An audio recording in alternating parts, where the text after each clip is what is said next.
Hello everyone, welcome back to my channel. आज का vlog थोड़ा सा स्पेशल होने वाला है एंड आज का व्लॉग मैं बंगाली में बनाने वाली हूँ because this is all about the Bengali festivity that is জামাই ষষ্ঠী। আমরা যেই রেস্টুরেন্টে খেতে গেছিলাম which is ধামসা ইন রাজারহাট, মানে ইকো পার্কের পিছন দিকে আর কি। সেই রেস্টুরেন্টে প্রচুর হাইপ রয়েছে। আমি বহুদিন ধরে ভাবছিলাম যে ফ্যামিলির সাথে এই রেস্টুরেন্টে যাব। তো ফাইনালি আমরা গিয়ে পৌঁছলাম ধামসাতে। আর জায়গাটা এতটাই সুন্দর, এতটাই গ্রিনারির মাঝে, একদম গল্ফ কোর্সের পাশেই এই রেস্টুরেন্টটা। ট্রাইবাল কিচেন আপনারা দেখতেই পেলেন। এখানে যত সাঁওতালি আদিবাসী রান্না হয় সেগুলো পাওয়া যায়। এই দেখুন মাঝখানে যেই গুম্বদের মতন দেখা যাচ্ছে দ্যাট ইজ অ্যাকচুয়ালি মাদল, ধামসা মাদল যেটা আর কি। পুরো সেটআপটাই কিন্তু ধামসা মাদল আর এরকম আদিবাসী নৃত্য এগুলোর ওপরে বেস করে বানানো পুরো জায়গাটা।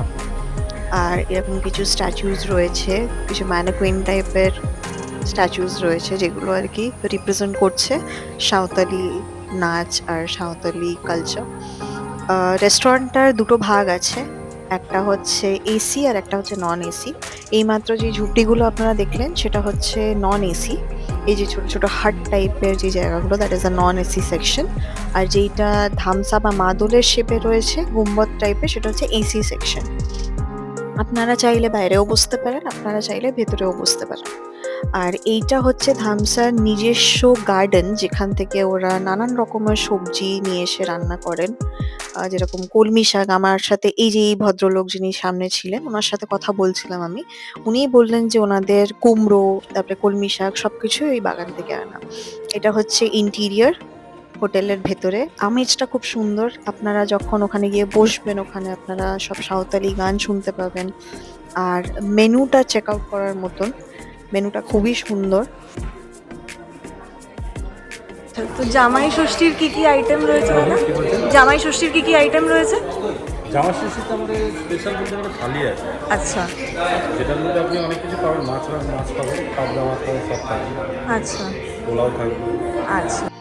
আপনারা যারা জামাইদেরকে নিয়ে একটা ভালো জায়গায় খেতে যেতে চাইছেন, এটা কিন্তু can be one of the stops যেখানে আপনারা কিন্তু অনায়াসেই আপনার মেয়ে জামাইকে নিয়ে আসতে পারেন। খুবই অ্যাফোর্ডেবল রেঞ্জে কিন্তু খুব ভালো খাবার দাবার আপনারা পেয়ে যাবেন এখানে।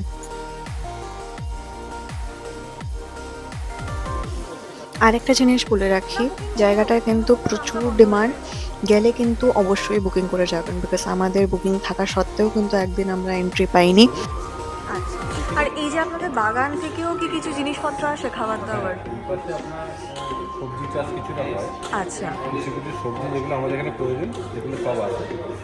যাচ্ছে পরেই সব এখানে এই নিয়ে কথা হচ্ছিল যে বাগান থেকে কোন কোন জিনিসপত্র নিয়ে এসে ওনারা রান্না বান্না করেন সেই নিয়ে কথা হচ্ছিল বিকজ বাগানটা ওদের ভীষণ সুন্দর, যেটা কিনা টিকিট দিয়ে কিন্তু দেখতে হয়। আর এই হচ্ছে মেনু। এই মেনুর মধ্যে আপনারা দেখতে পাচ্ছেন বরিশালের থাল। আপনারা যদি ভিডিওটাকে পজ করে একটু দেখেন, বরিশালের থাল নিয়েছিলাম আমরা। প্রচুর জিনিসপত্র পেয়েছিলাম, তার মধ্যে কচুরলতি ছিল, মোরলা মাছের ঝাল ছিল, ডাল, চিকেন, পাঁচমিশালি আর আলু ভাজা, অনেক কিছু দিয়েছিল। তার সাথে আমরা এক্সট্রা নিয়েছিলাম একটা কাঁকড়ার ঝাল আর একটু গুগলি, কেন গুগলি খেতে আমার খুব ভালো লাগে তাই। এইগুলো হচ্ছে ইন্টিরিয়ার্স। আর এবার চলে আসছে খাবার। আপনারা দেখুন কি সুন্দর লাগছে থালটা দেখতে। আর শেষের পাতে কিন্তু চাটনি, পাঁপড়, পায়েস সবই ছিল। মানে যেরকম আমরা বাঙালিয়ানা খাবার দাবার খাই সবটাই কিন্তু ছিল এই থালে। আর খাবার দাবারের কোয়ালিটি ওয়াজ অসাধারণ। আর প্রত্যেকটা মেনু, মানে প্রত্যেকটা item in the menu was so delicious. আমি একটু বেশি খেয়ে নিয়েছি। তো এই হলো কাঁকড়ার ঝাল, কি সুন্দর দেখতে লাগছে। আপনারা কিন্তু কাঁকড়া নিলে একটা ক্র্যাকার চাইবেন, নইলে কাঁকড়া ভাঙা কিন্তু ডিফিকাল্ট হয়ে যাবে। এখানে আমাদের খাওয়া দাওয়ার ডান। এবার আমরা বেরিয়ে পড়ছি বাড়ির উদ্দেশ্যে। আপনারা কিন্তু অবশ্যই এই প্লেসটাকে ভিজিট করুন, দারুণ জায়গা। আর আসলে কিন্তু অবশ্যই বুকিং করে আসবেন, নইলে কিন্তু সমস্যা হবে। বেদিনে আসলে ভালো হয়। তো আজ আমরা এইটুকুই থাকছি। আবার আসবো আরেকটা ব্লগ নিয়ে। এটা জামাই ষষ্ঠীর স্পেশাল ব্লগ ছিল। আপনারা সবাই আসুন এই রেস্টুরেন্টে, আনন্দ করুন, ভালো থাকুন। টাটা।